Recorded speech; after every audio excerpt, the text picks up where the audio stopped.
Good evening. Thanks so much for joining us. I'm Amy Burkett. Imagine your next door neighbor throwing a big party, but you're not invited.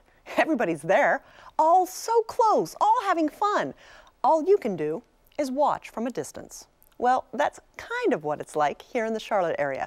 Every presidential election year, with candidates flocking to South Carolina's First in the South primaries, while North Carolina voters are mostly ignored.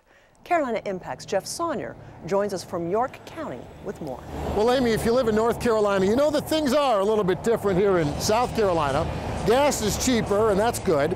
Fireworks for sale, no problem. And once every 4 years, for a few frenzied months, this stretch of I-77, just south of the state line, well, it's transformed, becoming South Carolina's own road to the White House. You know, South Carolina's a special place. They're all saying how well I do in South Carolina, like beyond any place. Yep, if you're stumping for Trump or smitten with Clinton. From Bennettsville, South Carolina. Or maybe pushing for Bush. Which side of the line are you? Are you a North Carolinian or a South Carolinian? When you're on the South Carolina side, well, you know, that's where the candidates come trying to get... Tonight, Republican Senator Marco Rubio made several stops in Greenville talking about why he should be the next president. Thank you, Charleston, for this turnout. But I want to tell you, there is a spirit of revival that is sweeping South Carolina, that is sweeping the country. Americans are waking up. The downside is we are inundated with politicians, and you cannot turn on the TV or radio. But you know what? That's a small price to pay. We really feel fortunate to be the first in the South. Dr. Scott Huffman is a political science professor here at Winthrop University, where the flood of candidates and campaign events prior to the South Carolina primary includes this huge rally for Republican Donald Trump at Winthrop Coliseum.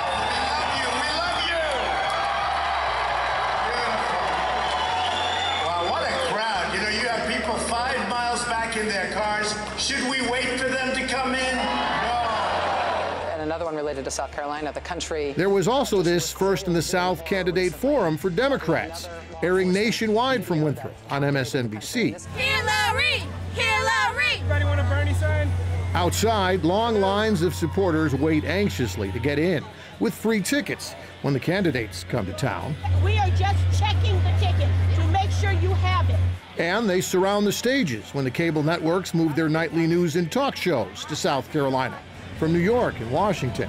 Plus, for local businesses, all that presidential primary politicking eventually adds up to a payday, no matter what the party. All these candidates coming in and spending money on everything from rental cars to hotel nights to advertising in the media. So it is a great thing for the economy. I also think it's great for our citizens because, unlike a lot of places, we get to see candidates firsthand. I love coming to South Carolina because there are a lot of people here with common sense.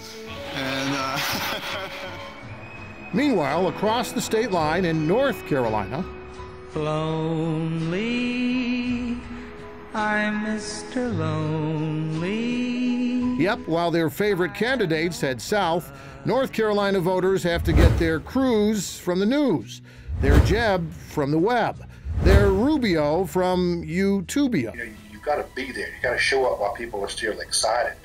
And in years past, the North Carolina primary has really just been an afterthought. We're talking online with State Representative David Lewis in Raleigh, chairman of the North Carolina House Elections Committee, about moving up this year's North Carolina primary by 2 months, from May to mid-March, but still weeks behind South Carolina and dozens of other states. We think South Carolina has done a good job of building excitement and of maintaining their First in the South primary, and we want to get as close to them as we can.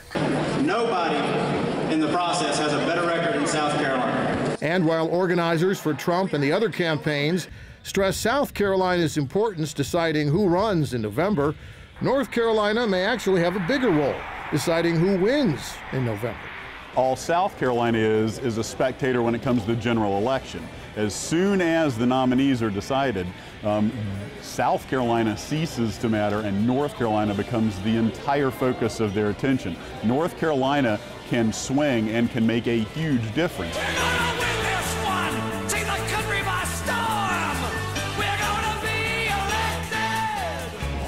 Bottom line, while South Carolina is still a battleground state for presidential politics, North Carolina still battling to stay relevant. Amy? Thanks, Jeff.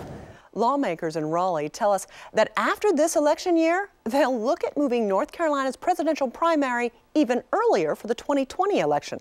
Still, it looks like South Carolina will stay first in the South, since party rules generally allow only Iowa, New Hampshire, South Carolina, and Nevada to hold early bird primaries before March 1st.